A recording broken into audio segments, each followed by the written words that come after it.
Hi, this is David Bailey, the 1983 Supercross champion. People say I'm smooth. Only Supercross champion to have ever won the Grand National title. In fact, I'm so smooth I've won it twice. I'm the smoothest rider on the circuit. Dave's accomplishments on a motorcycle are significant. We talked about a 6-time AMA champion. He won Supercross title, 250 outdoor AMA titles, 500 AMA titles, Motocross of Nations titles. But boy, I think maybe that was just kind of the beginning to test what kind of man, what kind of athlete, and what kind of spirit that David Bailey has. David, let's just talk. In the beginning, you started riding. Your father is actually Terry is one of the most famous surfboard shapers around. Yeah, Terry is my real father, Terry Martin. So I grew up in Dana Point, and surfing was the whole deal. That's what all the parents were doing. But when they were in the water, they were on motorcycles up in the hills. It's all houses and stuff now, but I just ride my bicycle up there. It wasn't that far from the house, and eventually the grown-ups figured, why don't we put the kids on the bike? They're big enough, go around the circle. So it kind of began there. My mom eventually remarried to Gary Bailey, and so the professor, and then that's where the little professor name came from. Just kind of followed around the motorhome and helped at the schools, make sure the guys didn't all come through a section at once. And I didn't get to ride a lot at the beginning, but once I got a little bit older, my dad realized that I really loved it and was going to stand around all day so I could ride at the end, and he put bikes under me, and the rest is history. Well, I think you had your first opportunity with Kawasaki, and obviously your father, Gary Bailey himself, a Hall of Famer, your stepfather, had a significant role, and he looked at really what the Europeans were doing. He looked at the sport of motocross and really analyzed it. Started using a video early on, but it was when you got on the Honda that I think at the first you maybe were a little overwhelmed to be on that powerful Honda team, but it's when you really found your stride, you developed a great relationship with Johnny O. Talk a little bit about those early Honda years. Well, that was the dream. I mean, I rode Voltacos, so there's a bike up there, the third one from the left on that side. That's what I started out riding, and after the mini bikes. And stayed on Voltacos until it was over. I was on probably the last 2 bikes around. Team Green was starting, and some of the guys that worked at Voltaco had moved to Team Green, and they knew me from a little guy, and I knew I needed bikes. So 1980, I jumped on a Unitrack 250 and put some gold answer bars on it and a Goodyear rear tire, and rode my first Supercross. And I whole shot in my heat. I went and looked at who was in my heat with my dad, and he just looked at me like, oh well, just went out there and get some experience, and I got the whole shot. And Mike Bell was behind me, and I was super nervous. And when he got by, I was like, there's the guy. And I've been watching him cycle, and so I never got over being a fan of the sport. And then one day, after a couple of years with Kawasaki, I got a call from DeCoster. Actually, my mom came running over to my room, holding the phone like this. So I was like, what the heck does he want? Am I in trouble or something? And so they were starting the Honda team, and Roger went over there in 1980, and when they started developing bikes, he and Dave Arnold and the rest of the guys in Japan, and built an amazing bike for 82. And I took a big pay cut because I knew that Honda is where I wanted to be, and it turned out to be right. But having the best stuff, and teammates like O'Mara, Chuck Stone, Danny Magoo Chandler, Donnie Hansen, Daryl Schultz, Jim Gibson. I mean, that's a lot of people to learn from, and because my dad, being a professor, studied everyone, I picked up on that, and I had a lot of, in testing, they needed to charge admission for that, because we were all doing well at the time, and eager to train and do whatever it took. We had great bikes, so that was a really nice period of time at Honda. Having a teammate like Johnny O, and we liked the same things, and we like to train, we like to ride, and that's all we ever did. I didn't know how to deposit a check or do anything else, but I was good on the bike. Well, I think we're going to kind of fast forward a little bit through this, because I'd like to talk about Anaheim 1986, and I don't know how many of those people were in this room actually attended that race, but I think it's, a few hands go up, but it's still considered by many as the best Supercross race ever. And your teammate, Rick Johnson, you guys had, you were teammates, but there really wasn't a lot of love lost there. And boy, talk about competitive fire. But you guys got out there that night, went into the main event, and it was war.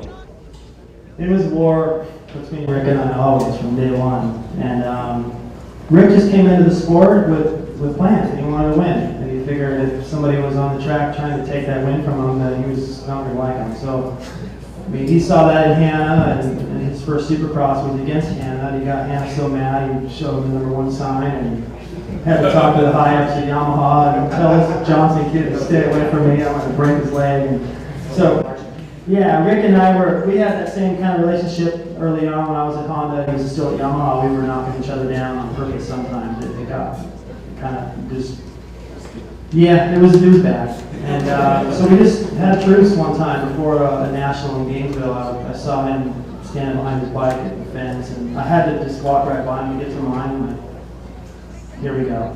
And I just stuck out my hand and said, truce, can we just get past this? And I think actually he said truce, and I just, we just agreed that it wasn't productive, and we're giving wins away to somebody else while we were beating each other up. So from that time on, we always raced each other close, but I knew that he wasn't going to do it. He didn't have bad intentions. And I think that's what we started to think the other guy was up to something, and we weren't, and it just spiraled out of control. But coming into the Anaheim Supercross, he was new to the team.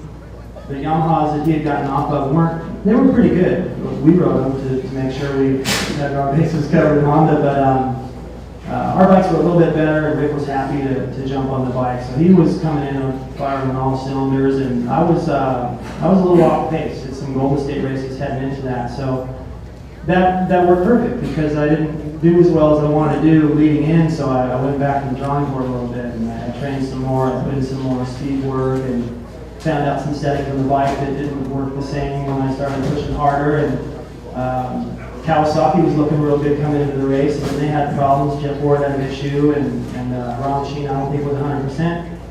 So I left Rick and I to just battle it out, and we knew before the main event, down the tunnel and staging, he just looked at me like, well, it's going to be you or me, and let's try to keep it, rubber side down. And so when he got away from me early on, he got a good start and was riding well. And even looking at the video in years past, years since, I can see that he had a nice flow. And as he started to get into the lap traffic, mainly Scott Burnham, who we tangled with in the early laps, I think he was anticipating some issues there and threw him off of his flow. I started to get into my groove, so I was eating away at his lead a couple seconds a lap. And as soon as I got him, I figured that was it. But, it was easy to catch him, and he was even, I remember it was almost a letdown. It was right up the finish. I passed him and thought, oh shit, it's kind of shaking up the beast now and it's over.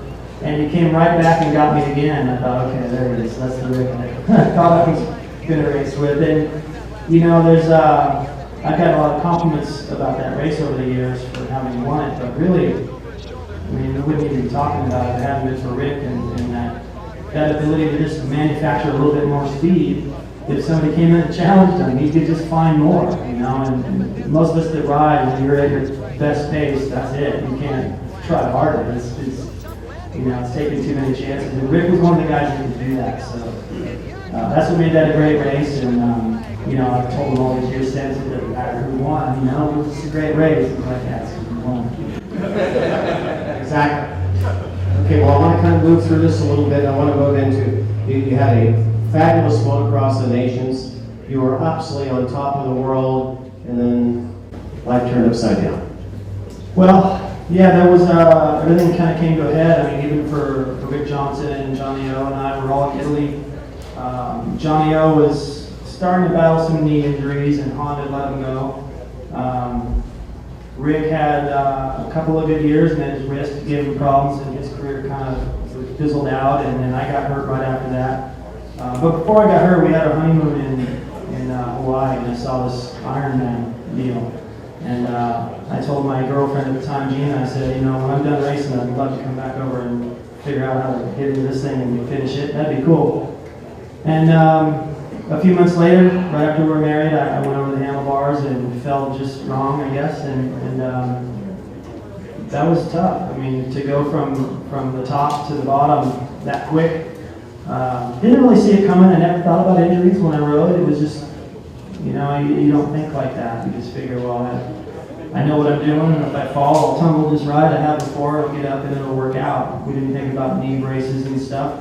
It was just kind of rare. And, but, it woke us up. I was in the hospital for a couple of weeks, and then my wife, Gina, said, guess what, I'm pregnant.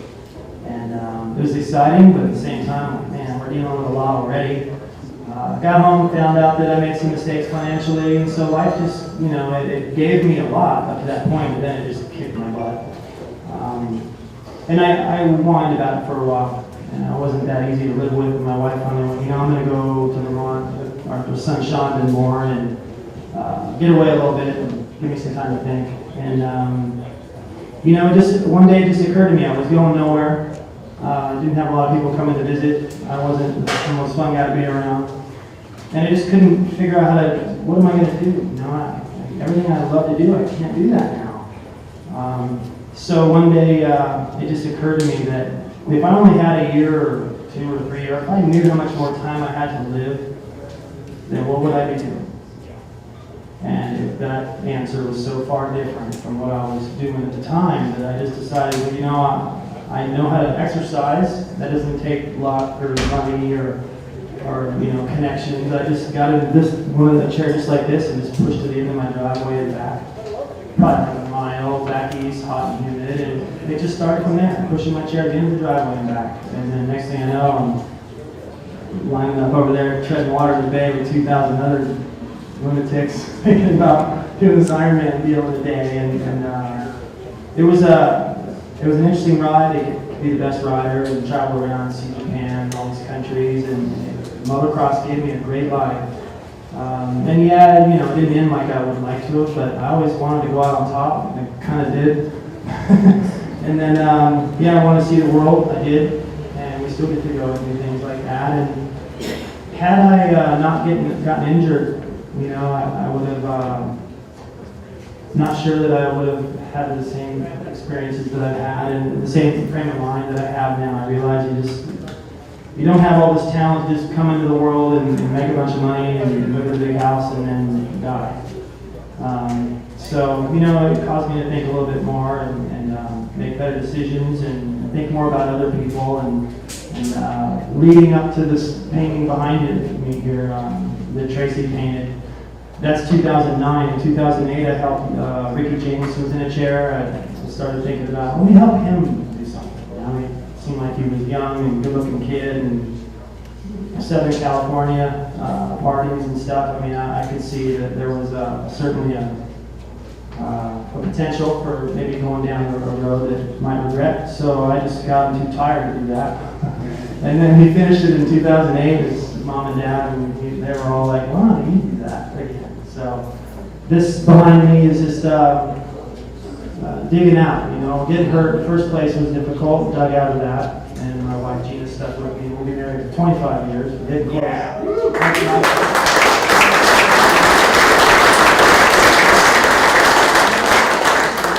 And then, I got cocky and figured I'm not going to have any pressure sores and all the stuff I hear about, and then I just pushed it a little too hard, got one, and snowballed into a big deal, and I weighed 120 pounds around there, 4 surgeries, and just kind of down and out of money, out of everything. Just, how did I get to here again? I've learned by now, and life just comes along and gives you stuff that you got to rise up and do. You don't know how much you can do or how tough you are or what you can endure until you have to.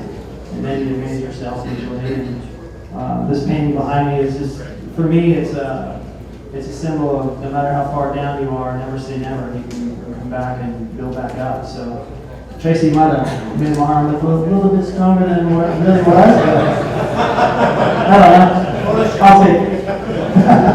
Anyway, so that's what that painting really symbolizes for me. And Tracy, I really appreciate her and her husband Tom are always around to support events and to take. I don't really like to take money, but I like to be able to give it into areas where it can do some good. So, Tom, I just want to say this is the first time I've been here, and I'm amazed. I wish I had more time to look at all this stuff. And I really think it's neat when you're always telling people and giving praise, but really to see these bikes, to take this trip down memory lane a little bit, see pictures and Buddy Higgins and Tim Hart and all these guys, and always Mike Bell, he's everywhere too. It's just good to get together in a room and bench race and remember some good times.